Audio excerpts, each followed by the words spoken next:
Hello, everybody. Good morning from California. It's December 15th, the last month of 2016, and I am really excited to bring together the student ambassadors and the master educators for this meeting. This is kind of our mid-season, mid-year taking of stock of what's going on, thinking about our program a little bit more, and just talking about what we've been doing and bringing up any questions you guys have. And I thought we could take this opportunity for you guys to actually be able to ask each other questions.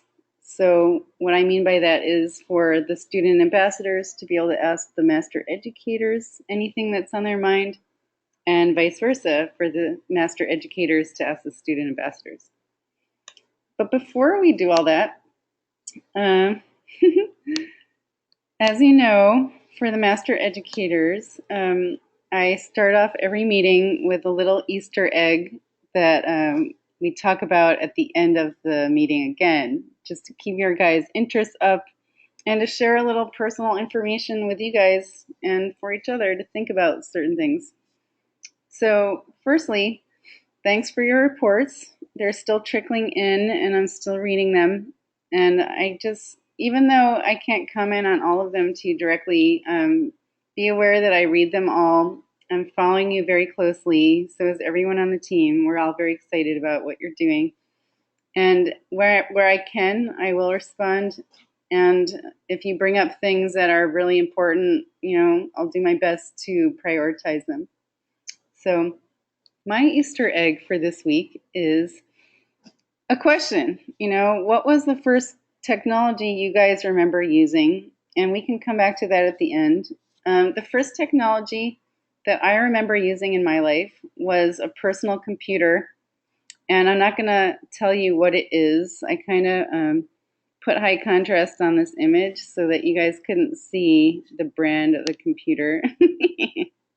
Very sneaky that way. But I just wanted you guys to start thinking about having this conversation with your teams, because we all need to be sensitive to what technology is available now. Even if you're only 2 years older than the people you work with, you're still going to have a different experience of your first technology and what life is like using that. And you need to put yourself in the shoes of the girls you're working with and the teams, and think about what their life is like with their current technology now, mobile apps in our case especially, and try and be as sensitive as you can. And also share stories and pictures of what your experience is like. It's a really great icebreaker, I think. And so if you see this picture here, the year that this computer came out was 1977. Any guesses on what computer it might be? Oh, I think you might be able to see a little bit. Any guesses? You can use the chat. Uwakazi says, wow, that's old. Ha ha ha. No idea. IBM, Atari, I wish. Actually, I do remember getting an Atari 2700, I think, and playing it, like locking myself in the basement for about a week with my brother. It was the only thing we ever agreed on in our lives, was that Atari game. And just to give you an idea, especially with student ambassadors on this call, we didn't each have a personal computer. In the late 70s and early 80s, people were finally thinking about everybody owning a personal computer. But they cost about the equivalent of $2,000. And that time, that was a lot of money. Aha! Someone is stumbling closer onto what it is. Okay, and just to wrap it up, we didn't all have one, as I mentioned, and we would line up and go to our computer lab, and we'd all share one. We'd pair up. We'd do fun math stuff, games. You can see here a little bit that the graphics were not so great. That the monitor is, and I'll show you more pictures about what that was about. Okay, so can you guys see how this might be a fun icebreaker for your students? And Do you have pictures of yourself with an old technology that will be sure to make them laugh? I hope so. Okay, moving forward. And coming back quick, I'll also ask you a true or false question about this computer. Okay, so where are we? We are in December. And reading your reports, I've seen that a lot of you have done some launch events, which is exciting. I'm really getting a fuller picture of what resources you guys have, what your learning environment is like, and all of that is really helpful because we're launching a new curriculum and we need to know what the circumstances are around your guys, your teams, your learning, your needs.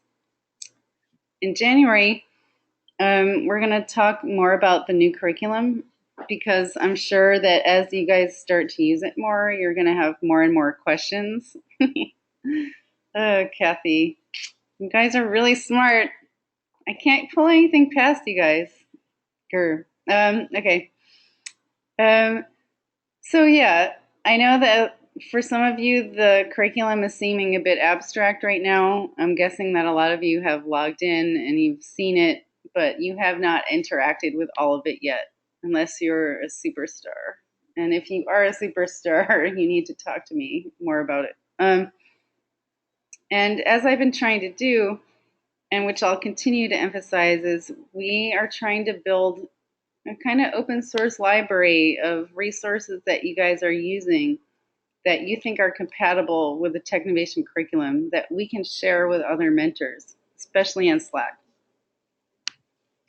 So today I'll be giving you updates where we're at. Things happen really fast on the Technovation team. We're a small but mighty army, and you know that enables us to get some things done fast, but not others. We'll be talking about what I've been seeing in your reports so that this gives you an opportunity to ask more questions and open that up. I'm going to highlight some best practices that I've been seeing.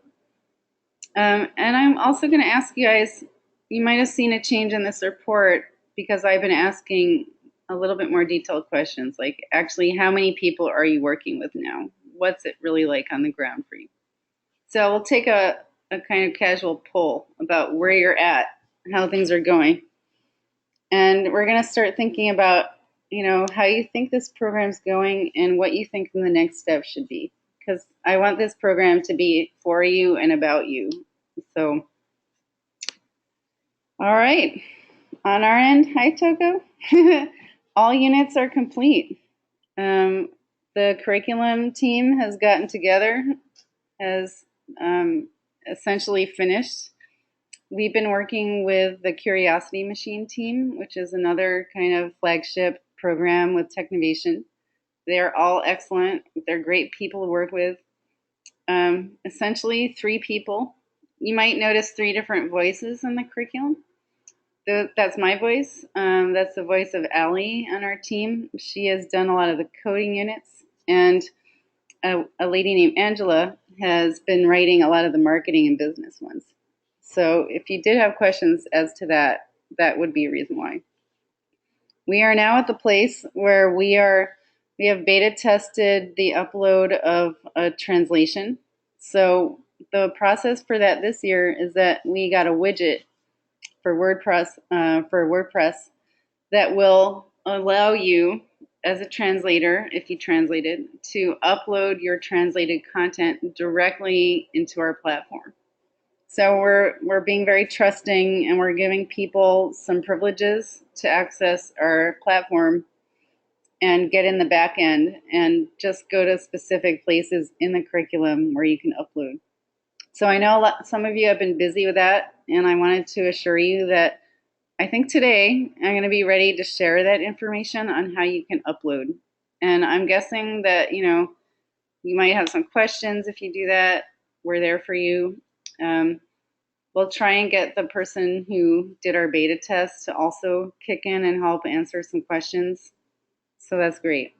And it's going to be good because people, if that language opportunity is there in the translation, people will know and they will be able to click on a button which will give them the translated content of the curriculum. So yes, my fingers are crossed that that's going to go well and with very few glitches. But you never know, it's technology, right? So that requires some patience. So if you are one of those people who is interested and has translated, I will get back to you. I know some of you are. And if you want to do translation, we don't have any funds to really do that, but you could use some of your Master Educator sort of funding, your $1,000, towards that if you wanted to. Again, it's kind of a matter of prioritizing.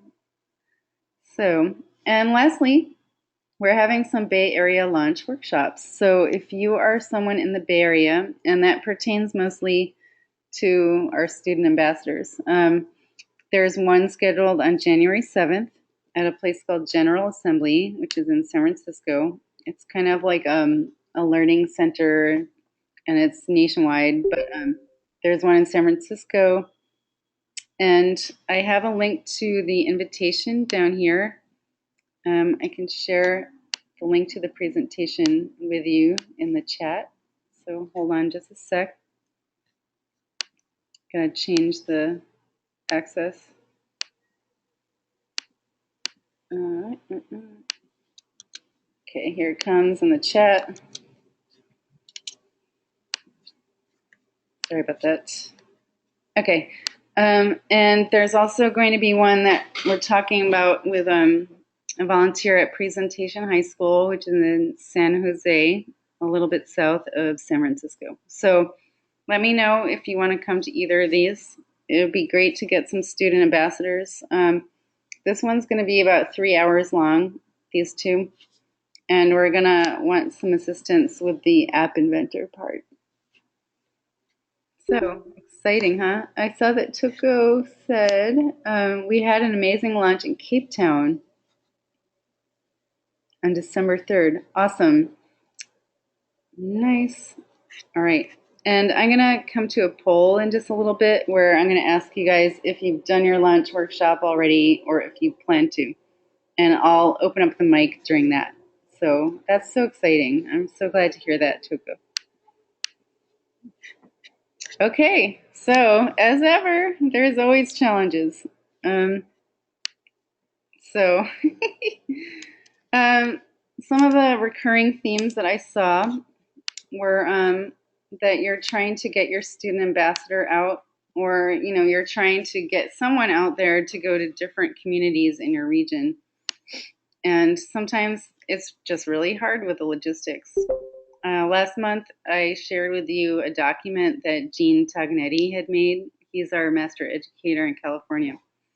So if you need a resource like that to help you coordinate logistics, I recommend that you go back to that, or you can email me for the link. And one of the workarounds for that I saw with Sara Hoy and Corina, and I'll jump ahead to this best practice,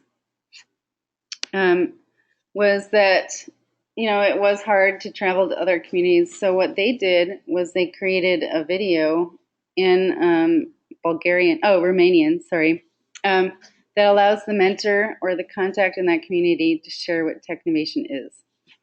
So you may not understand Romanian, but you can definitely see when you look at this video, how they used our images, how they narrated the video. I think, this is a 10-minute long video, so you might want to shoot for something a little shorter. It depends on the content you're trying to get across. But I think that this is a good example of how you can circumnavigate this problem of not being able to send people out into communities. At least you can have a video available, and then you can engage people in conversation. So that was one. Some are saying that they're still having a little bit of bumps in the road with aligning partners and companies that said that they were initially interested in getting involved. So again, I suggest that you go back to the fundraising toolkit, and I'm going to write that note in the notes here. I don't have the link on me right now, but I can easily get that to you. It's also in your Master Educator folder. So jumping ahead. Oh no, I don't have that resource here. Sorry. If you need the fundraising toolkit information, just let me know, because I'm pretty sure we talked about how to keep someone engaged, what to do if you feel a relationship is going a little cold, and ways that you can make specific asks so that you're not going to someone with this big, huge ask, which can seem a bit intimidating to some companies or, a bit of a turnoff. You're going to want to ask for donations in kind, basically, and be persistent, but try not to hassle people, but persistently send a message that says, hello, we talked on this date, you mentioned you were interested in loaning us laptops or providing space for a lunch workshop, whichever the case may be. I'd like to follow up with that conversation. Maybe share some updates and pictures, because pictures are really powerful and can show people that you're very serious, that your teams are very excited and engaged, and that might spark renewed interest. So that is my advice to that challenge that I've seen. Still, we've seen insufficient laptop access to some. And I know this is always going to be a problem for some people, and I really feel for that. So I looked around in your reports to see how someone resolved this. And it was resolved by borrowing laptops from volunteers and also pairing students together. I've seen instances in the worst case scenario of a mentor loaning their laptop, which is incredibly generous.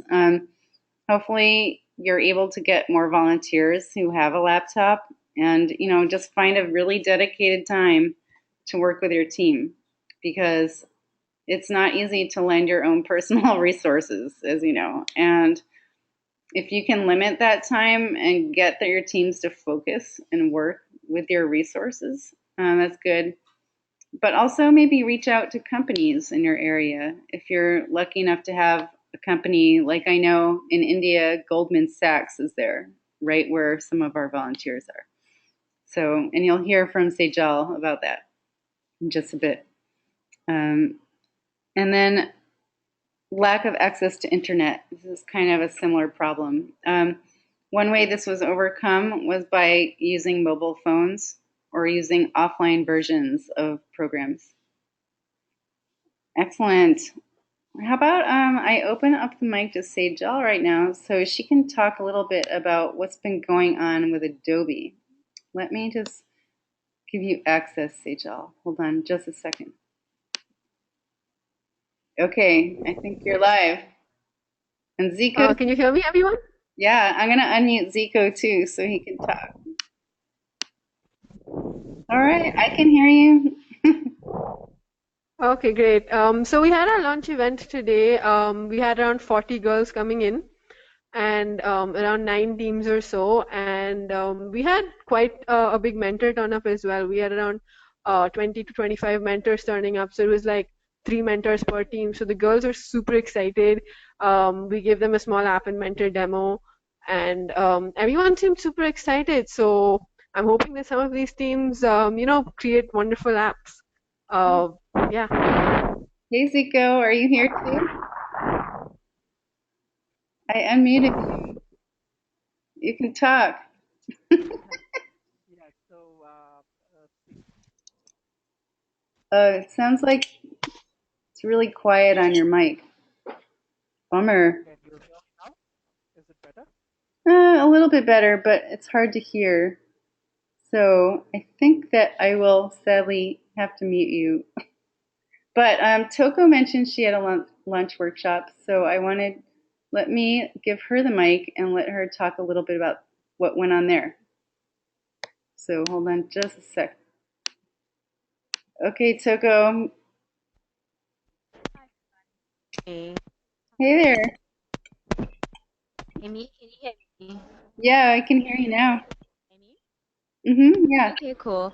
So we had our launch workshop on the 3rd of December, and what we did is through the organization which I run, Girl Hype, we had the top students from different schools come through, and we launched Technovation. A lot of them had been in the Technovation program and want to get more involved as student ambassadors this year, and I think that's really cool because it will allow us to have more kind of student reach and more involvement coming in. Sorry, there's a year-end function happening behind me. That sounds fun. So that's what the chatter is. But yeah, it was really awesome because we had a lot of involvement from mentors and industry women. Some people who are affiliated with tech women, who wanted to be involved and wanted to come through.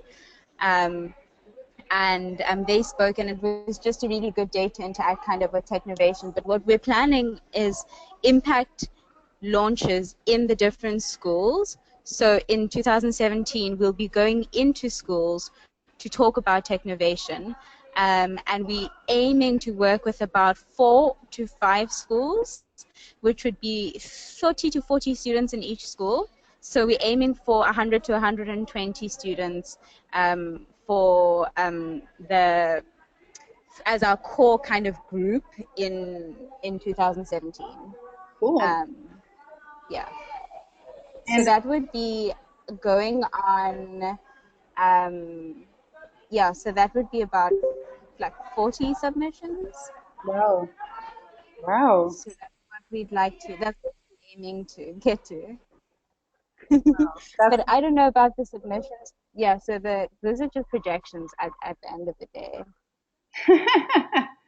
I think that's incredible. I'm going to come to the last problem after because I think since some of you are chiming in with the fact that you've done your workshops and the numbers that you've had, can I take a quick poll in the chat? Has your workshop happened already? If yes, say yes. If no, maybe say the date. Yes, yes, yes. So there's been some in India, Vancouver, Chicago. Ronald has done one, and I have pictures of Ronald's actually. Let me show you that as a best practice while we're on the subject. So I got a great folder from Ronald, and Sheila, Agabe, and Ronald Ddungu have been really busy in Uganda, and they had 82 students there. Let me unmute you, Ronald. I think we would better hear from you than me. Thanks for sending me all that great information, the whole folder with the pictures. It was really great to see that you had used, I hope, successfully some of the resources that we created. I love seeing you there in the middle. Oops, go away. um, and just seeing how engaged your girls were. Can you talk a little bit about that event, Ronald? Hello. Hi, Ronald. I have you unmuted. You're all good to go. Okay. I'm happy to be here and happy to be joining. I'm sorry I came in a little late. I was running from another event. The workshop was great. Of course, seeing that we're able to get quite a number of participants at the late hour or late time of the year, because that term, this is the last term of the year, and we are into promotional exams. So mobilizing the students to such an event told us a lot. One, they are interested and they are happy to get going with Technovation. So we're happy to get about 82 participants. Wow. And we are training these, and we'll be training them as trainers of other people. So we hope to grow the training. Mm-hmm. And as I've said before, we would like to integrate this within the usual curriculum. We are trying to discuss this with the teachers to see where certain parts of the curriculum, starting with brainstorming, identifying the community challenges, if they can fit within some of our lessons, and it is done on a wider practice. Wow. And then the teachers of computer science at level 1, those are the 13-year-olds, 13, 14, 15-year-olds. We want to see how they can integrate and introduce part of the Technovation curriculum. Excellent. And do you see that there's more people involved or more teams this year than you had last year? Yes, we are going to have more teams. The challenge will be for us to be able to prepare them and give them maximum attention such that they can all complete. I love the whole setting I'm seeing here. You also shared, if you guys want to see these pictures, I put a link because the setting is beautiful. The room is beautiful. You know, the tables are really big. I love how messy, and, you know, I feel like the process of innovation and thinking can get really messy, but in a beautiful way with the colors, the Post-its. It just seems like you guys had a great launch workshop, and I loved seeing, you know, how you drew a gigantic like screen like this now on a huge sticky or a piece of paper, and you just let the creativity fly. So that was great, and thank you for sharing that. Yes. Yeah, we could not work in the computer room because the computer room is a little small. But also we discovered that we could not load the app inventor onto the computer, so we chose to work with the laptops. Mm-hmm. Luckily enough, we have some 10 school laptops, so they are good to go to facilitate the training.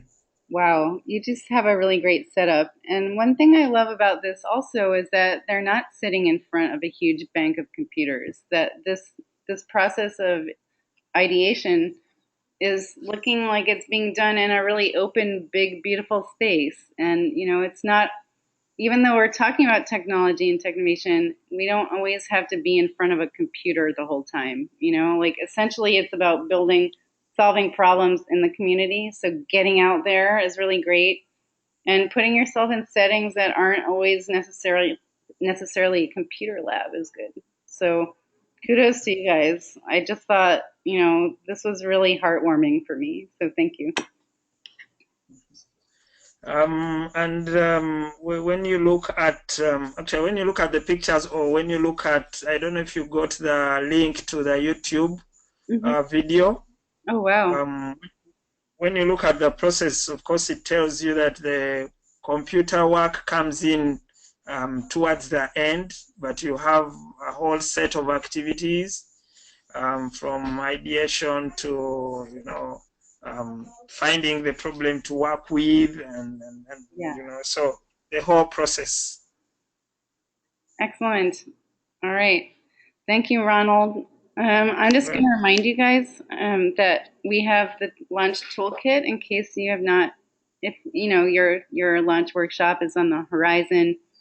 It shows some pictures and guidelines and all that. So feel free to use that and to share it and to ask questions. Especially, you know, use the Slack channel and ask each other. You guys might be able to answer each other more quickly than someone on our team, and you might have sharper insights because you're on the ground doing this right now. So that's great. Just to summarize the last issue, some difficulties with the sign-up process. Has anyone here experienced any difficulties with the registration process? Yes. And especially if you're working with younger students who, you know, I think technically you're supposed to be 13 years old to have a Gmail account. Some schools will only let you use school email, but there's firewalls. So how do you guys get around that issue? In some cases I've seen, you know, students using their parents' emails or the mentor helping get email accounts. So if you guys have any solutions on hand that you'd be willing to share in the chat, I can open up the mic. I usually create a team email, says Sejal. Oops. Oops. Yeah. Any other kind of workarounds for this? We had a team email last year, says Jamie. Cool. I'm going to open up the mic to you, Jamie, just for a second, because I'd love to hear more about that. Okay, I've just now unmuted you. Hi, Jamie. Pressure.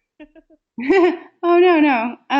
How did you guys, because you work with a high volume of students in Minnesota, and Right, so I'm just talking about my team, my one team that was working together. oh yeah, that was our team name, sapphirestars@gmail.com. And then we were all able to work together, also collaborate too, and that avoided any problems of anyone having not having access to an email. And I'm also seeing Sara Hoy here responding that there's some girls whose parents won't let them have an email. So we did it so the team has an email account for them to use. I think that's a pretty good workaround, definitely. I'm just gonna, let Sara Hoy chime in here. Hi, Sara. Hello. How are you? Good. Thanks for providing your solution to that problem, and also, to the video which I showed for some workarounds. Are there any other tips or pointers you have as a seasoned Technovation mentor around either, getting the word out, getting emails, providing access for your teams? Yeah, we've had some try to find some creative ways to get a workaround, because some girls do have an email account, but it's not a Gmail account. And so then we had to, excuse me, we had to then have them create a Gmail account. But then when their parents found out, excuse me, when their parents found out, they didn't like the idea that it's an unmonitored. However, they work within their family. But so we used another mentor's email account that they would use, different accounts for the team, so that they could at least have the working space, especially an app inventor. Another thing that I found that in the beginning is introducing them to Google Drive and being able to, if you have that email account for the team and they all have the username and password, they can kind of all access that and be able to work together on documents, and they learn another new skill as well. Cool. I also see that Lorena says she uses a form for parents. So Lorena, I've unmuted you too. If you wanted to talk a little bit. Yeah. You can give the parents a form explaining that the student need Gmail address just for the program, and they fill out the email that they want to use for the daughter, so they can monitor it. And if they have one, they can give you their own email, the parents' email, and the girls use that one too. But they are informed that we are using the Gmail, and they can choose which one. I'm also seeing some comments trickle in about kind of fudging dates for emails, and I also see comments about that, about the ethical nature of that. So I think if you can find a workaround that the parents can approve of and, have a little more ownership with their teams, like Lorena's saying, like a form, I think that might be a good way to go here. So I encourage you guys to talk about that in the Slack channel and provide the form, maybe a link to that if you have it. So definitely, we want to be as ethical as possible. And we definitely want parents to be on board. So they're the ones who are helping support their teams when they're not working with you. So definitely. Thanks, Lorena. Thanks for offering to post it later. All right. Are there any other issues that people are coming across that they want to run by everybody here? Erica says, there's a group of girls that wants to continue to work with their last year team name, but we haven't been able to log in with their account for this new year. Any idea how we can activate the old account? I think that I'd have to double check, Erica. I think that your teams, like if your team members were all registered last year, they should be able to use their old emails to log in, but they should still create their team, is what my gut is saying here. They should still form a team. Maybe they can call themselves the same name as they did last year. Yeah. Kathy says she's wondering about that too, and Lorena. So definitely follow up with me about that if you're having troubles, but try to have them register. They can use their old email and log in, and then just form a new team and call themselves whatever they want. It doesn't let them use the same name. Oh, okay. Huh. Could they make a playful variation of the name, like whatever the name was, 2016 or something like that? Let me think about that. Our platform guys, Joe and Dan, are really good. And if you email me with your exact question or they're having trouble, maybe they can, as I suggested, create like a riff off the old name.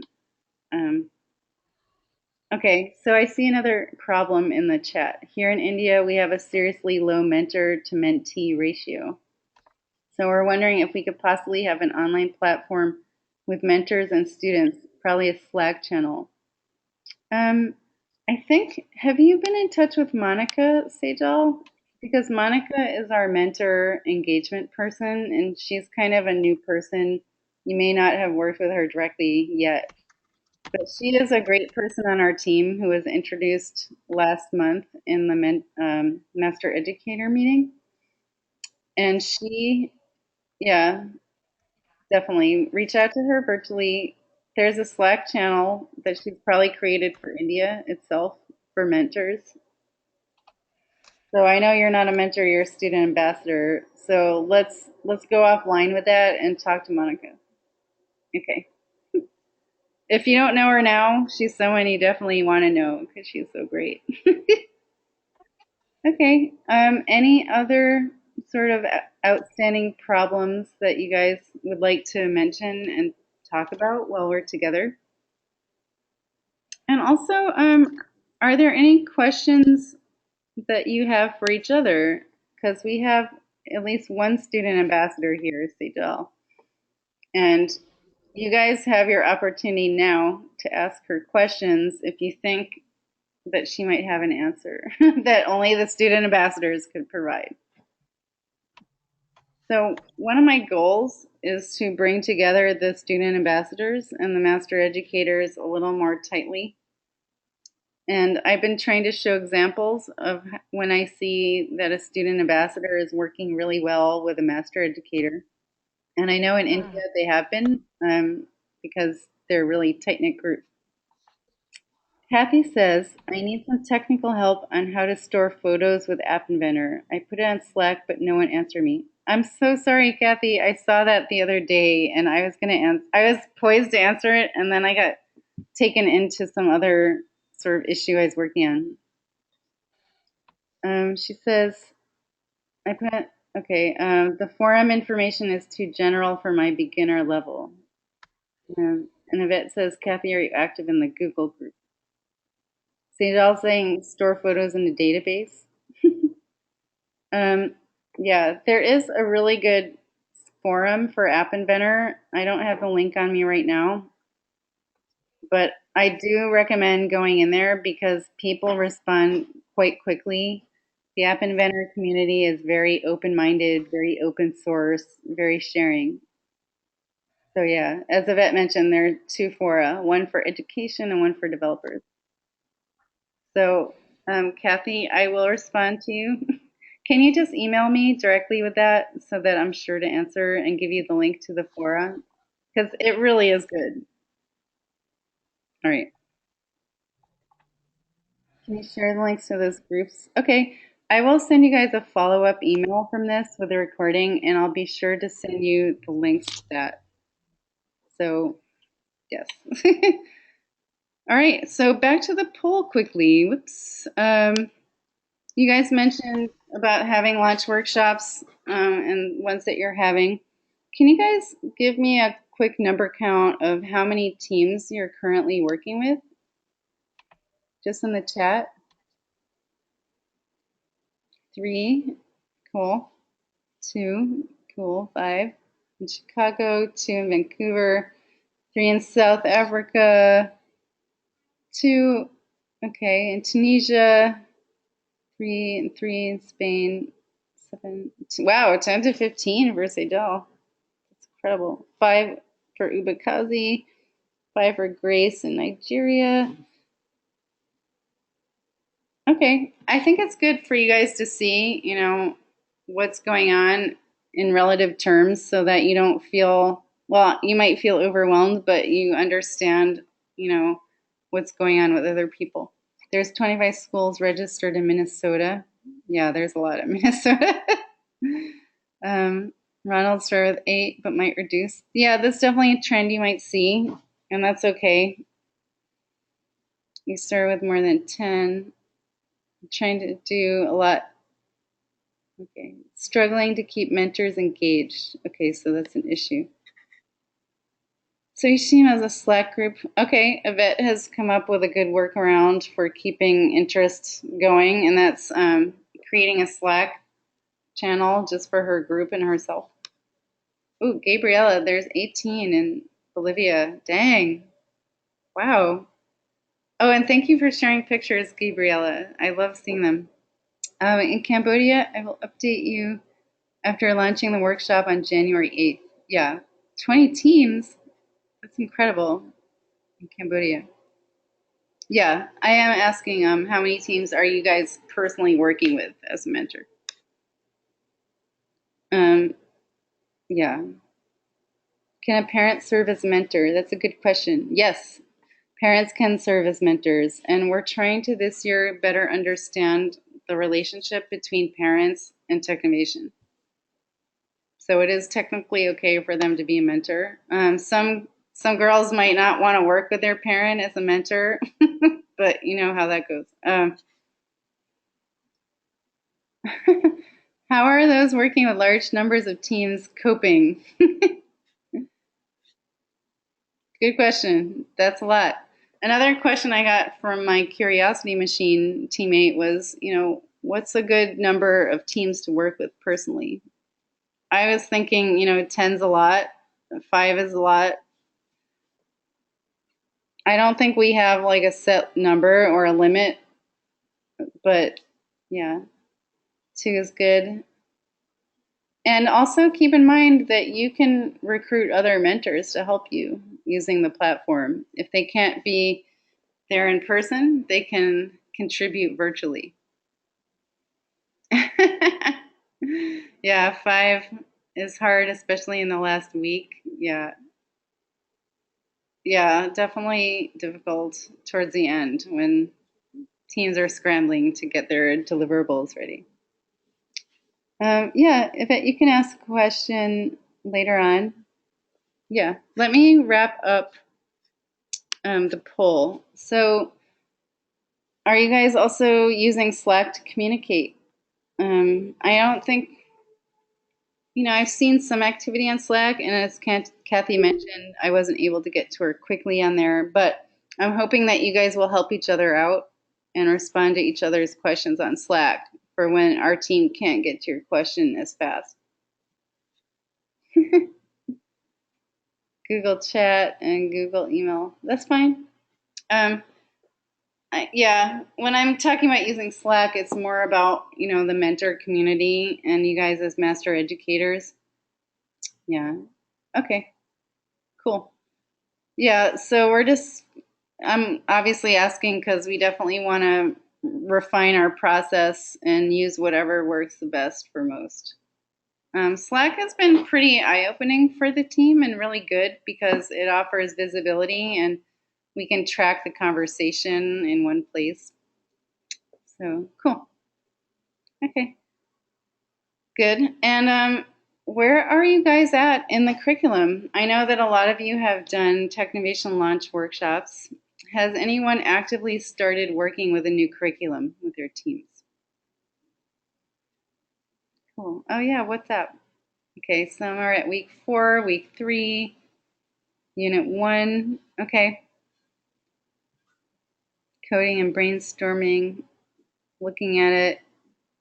Okay, so I see that some are up to like week 3 and others are kind of just getting started. That's great. And some are doing translation. That's cool.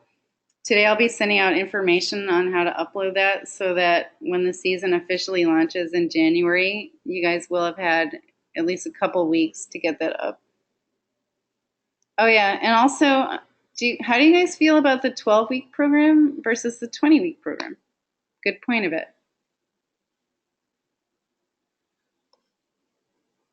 12 is good. I mean, I think because you guys, I adore the 20. Cool. Yeah, Yvette has a good point here. 20 weeks is pretty long to keep interest.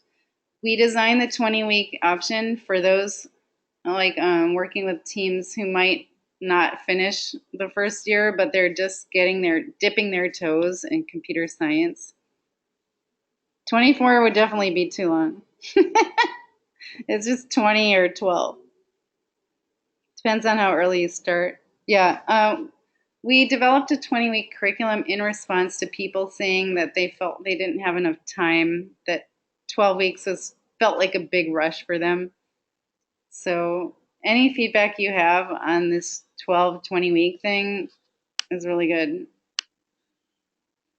I'm going to add that, which unit, and 12 or 20 week. Okay. And oops, the ones who have gone through it before would appreciate the 20-week. Yeah, I think, for those whose first time it is, it's pretty hard. It's a serious boot camp. So, yeah, I'm going to be writing a mid-year kind of report for my boss and for my team and just for us all to think. And I would love to follow up with this conversation with maybe a really short survey. I don't want to add to your plate, but I think that would help. Okay. Yeah, because now I'm starting to get information about the size of the teams, of the groups you're working with, what your environment is there. So I can start getting a little deeper on certain things. And how do you think it's going with the Master Educator or the Student Ambassador program?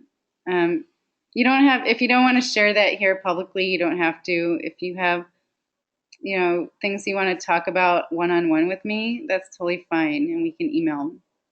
But I'm just curious because I'm in the process of assessing this program and giving you guys more power as Master Educators and Student Ambassadors.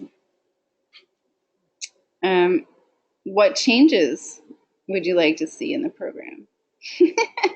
Feel free to brainstorm here, and don't feel pressured to put something in here yet, but I just wanted to key you guys in to the fact that I am thinking about this and that more timely information and less of a moving target. Okay, I'll get into the granular with you a bit because I want to hear your thoughts after this. There is a program and how to teach the program. Need materials for mentors. Okay. It would be more engaged in Technovation and does give you power to share ideas and help other mentors. Okay. Oh, it made me more engaged. Cool. It's in. So yeah, this is just my first time asking just to get your thoughts kind of moving. How to teach a mentor-like session for mentors. Yeah, I mean, the idea here is to have a train the trainer situation, to build you guys up into that sort of role. Because my primary objective is ensuring quality across the board. And I feel like first we need to know what's going on. We need to dissect what the actual situations are where you, and then after we have that knowledge, empower you guys to really become train the trainers sort of people. Okay. So, any last questions? I think it would really take off next year. Personally, we have struggled at the beginning to understand, the RA versus, that's a big point. And we as a team at Technovation are also trying to better understand that, differentiate, and make your lives easier. So, yeah, we really do appreciate your patience with that, or, riding that wave with us. And I mean, definitely one of the major differences is master educators and mentors have expertise with the curriculum, and regional ambassadors help set up events. They're like event planners supreme. They have fundraising chops. They help get supplies that are needed. Mm-hmm. Okay, what's your question? I'm going to unmute you, Yvette, because I feel like you have a lot to say. All right. You have a question about the honesty ethic. Mm-hmm. Yeah, can you hear me fine? Yeah, we can hear. Right. So this is a general question for the group. Most of it is, at what point can we reuse tutorial codes? So I think with the 12-week intense program, at least last year, it was quite often that everybody had the basic kinds of requirements. At least, for example, in our case, we needed multilingual. So a lot of our screens had different languages. There was one well-known tutorial that showed how you can implement this. So all of the teams I worked with had similar code. So this year, when we went and when we sign up, I did see like you have to agree that the code that you wrote is your own. Mm-hmm. Am I correct in that? However, and this is something I struggle with teaching computer science as well, it's very well known that a good coder is not going to start from scratch. You're going to take the code that you find and you're going to apply it in your own particular case. And there are certain levels of functionality that you'd be silly not to take and build on. So how are we to approach this in the competition framework? Because I do say that, the competition is not necessarily about coding. It's about the global thinking and problem solving, and coding is a small part of it, and we want them to have the first forays into becoming technical. And they should not, in my opinion, be so worried about whether or not they can take a tutorial and use what's put there. Yeah, let me definitely put that statement in the honesty thing in context, because one thing that came to our attention, or that we had concerns about last year, was that mentors and even parents maybe, or brothers, people were creating the code and not the teams. So that was really the context for that comment, not so much as he mentioned that they're kind of reusing or remixing content that exists out there, because coding, you can copy and paste a lot of stuff. My husband's a programmer, and when he hits a wall, he goes online and does searches for what some code could be, but then he customizes it for his needs. So definitely getting across the point that you can learn, you can grab source code from other places, but understanding how that's used in the context of your app is what's really important. And making sure that, in some cases, some people think, oh, it's just quicker for me to write this line or something instead of, or this sequence or whatever, instead of teaching students how to do that. That is really the spirit in which we wrote that. All right, so am I still unmuted? You're still on. Your mic is on. Okay. So I think the takeaway is that's the role of the mentor. Yeah. To draw that line and to just make sure that we're not doing the coding. Yeah, because it can be tempting. All right, that was it.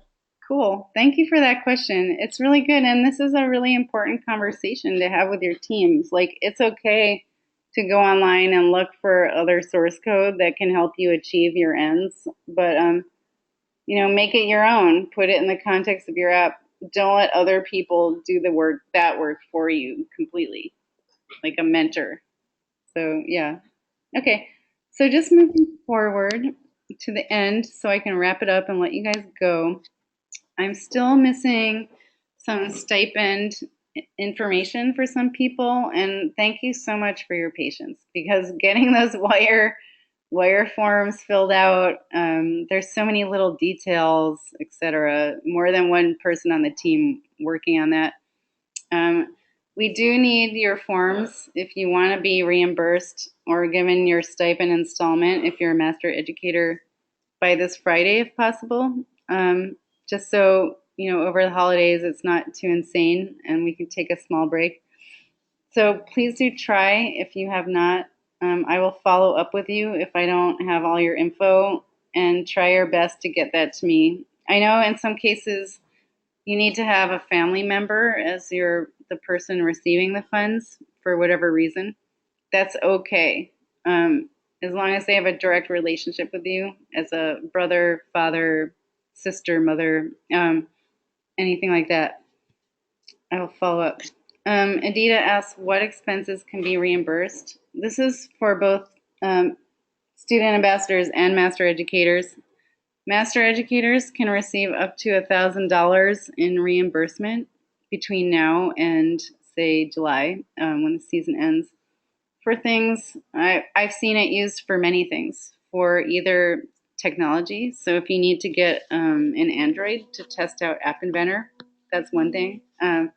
If you need to spend a little on translation, that's another thing. Transportation costs. If you want to bring a student ambassador or someone to a workshop, as long as it doesn't exceed $1,000 between now and July, that's cool. Student ambassadors, we're hoping that you don't need to spend a lot of money, because we want, if there's a master educator in your region, we want them to really be getting these resources so that you're free to work in workshops, to lend your voice to an event, to learning, stuff like that. I have seen student ambassadors getting reimbursed for travel, so very low key, low cost printing of flyers, printing of business cards, stuff like that. If you need a lot of money, which some of you said you did, and that's totally understandable, you should reach out to your regional ambassador and work with that person to fundraise. We know it's hard. It's super hard. There's a fundraising toolkit. As master educators and student ambassadors, we really would love for you to be focused on the curriculum and providing feedback. These meetings are really important for me and for my team to understand the realities that you have on the ground. So all the details you can provide, consider yourselves detectives for us. A monthly report may seem really boring and mundane, and I get that, but it's super important for us to know and see through pictures what's going on. Adita says, we don't have translation or transport costs. Anything else? It can be spent on food to feed people at information sessions. It can be, if you don't have costs, you don't have to incur them. Don't feel like you're obliged to seek out reimbursement if there's things you don't need. If you can manage to roll this out without a lot of cost, I mean, that's the ultimate goal. Anyway, pizza, sure. Yeah, pizza for the lunch. That's definitely permissible. So, and just to wrap it up, the computer you saw was a Commodore PET. Cost $595 at the time. My question to you, true or false, was this the first personal computer made available to retail customers? You guys are funny. I see lots of yeses and nos, trues and falses, because you know me. You know that everything I ask is always gray, never black or white. Okay. For some reason, it's funny because I knew the answer to this anyway, but I did some research and I came across the fact that, they were saying it was maybe by like 3 months. But that same year, Apple had a computer that came out, a personal computer. In fact, there's a thing called the kitchen computer that Honeywell had that's really cool. It was ridiculous though. You had to learn how to program in binary. You had to take a 2-week programming course. They didn't sell. I did. I worked in a computer history museum. That's why I always ask you these crazy philosophical questions. Okay, so I have some information about that. Actually, some might say, even in the museum, there was debate about this. The Radio Shack Tandy, the TRS-80, was considered to be the first personal computer to be widely retail. Apple II, that was huge. IBM also had one. And the Commodore PET. I used the Commodore PET, so I wanted to talk about that today. But yeah, and then right after that, Microsoft was trying to get into business with BASIC. There was a whole thing called the Homebrew Computer Club where people, if you look at the picture on the right, would create kits that they could sell. There was a big debate about whether there should be open source software or whether people should pay for it. It was kind of like a dividing line in the sand, and Microsoft emerged as a result. Yes, Yvette, I love that you're such a provocateur. And remind us, you did not go into computer science afterwards. No, but it made me appreciate computer science. I'm not someone who's naturally a coder. Coding is still a big challenge for me, but I'm learning, and I'm trying to have a growth mindset with that. But I have a really serious appreciation for coding and for giving people opportunities to learn and leveling the playing field. So, yes, payback. My payback is tormenting you all with the curriculum. My favorite area of the curriculum happens to be the ideation part. So identifying that problem in the community and solving it and arming girls with the ability to solve it with technology and business plans if they're old enough. So, yes. Next meeting is January 19th. And yeah, if you could get to me, I might change the questions in the report a little because I feel like they're getting repetitive and you guys are ready to move on to something harder, more thought-provoking. So yeah, I will share notes from this. I will share resources we talked about, like the app inventor community, stuff like that. And I really want you guys to think about resources that you've created or used that augment the Technovation curriculum, things that other mentors could benefit from. Because as we mentioned in the beginning, this is a whole learning community. So I will send the report questions on email. Yes. So thank you guys. Thanks for being here. Thanks for doing what you do. We're going to be using Zoom for our next meeting. Yes. Go-to training is pretty expensive, and we're trying to kind of zone in on our costs. And the Zoom thing is a platform for like online meetings and stuff. I will let you guys know more about Zoom in advance so that I think it's even easier to use than this because you just click on a link. You don't have to register. Happy holidays. I wish you could all be here. We'd have a big fun Christmas party or something, or New Year's party, whatever you celebrate. Okay, I'm going to say goodbye and keep your eyes out for an email. Bye.